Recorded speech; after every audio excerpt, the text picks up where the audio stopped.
Hi, this is Dan, or God is my judge. I'm responding to Paul Manata and his post, Choose the Best, more on failed Arminian argument, and that's on Triblog.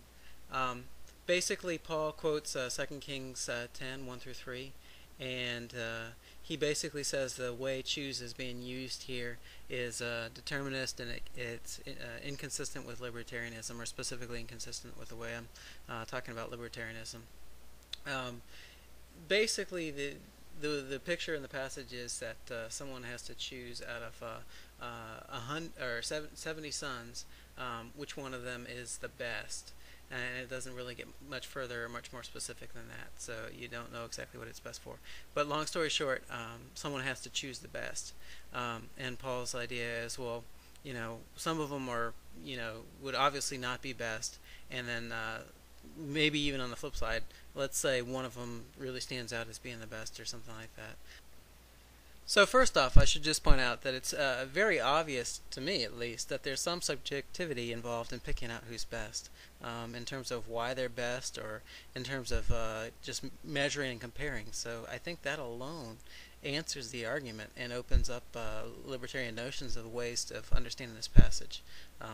So the argument itself just seems to fall flat pretty quickly. But second, I did want to provide a little bit more detail in terms of how I think this actually works. I like the way Thomas Aquinas explains things, but the way he describes it, and he follows Aristotle on this, is we don't actually choose ends or goals. We choose means or ways to get there.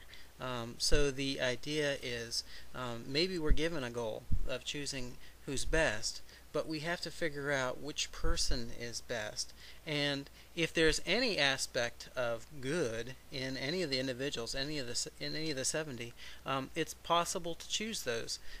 So if there was one person that had nothing good about them at all, then it's true that it would be impossible to choose them. But if they had some good aspect, then we'd be able to latch onto that good aspect and use them to obtain the goal of that declaring that person to be the best based on whatever goodness they had.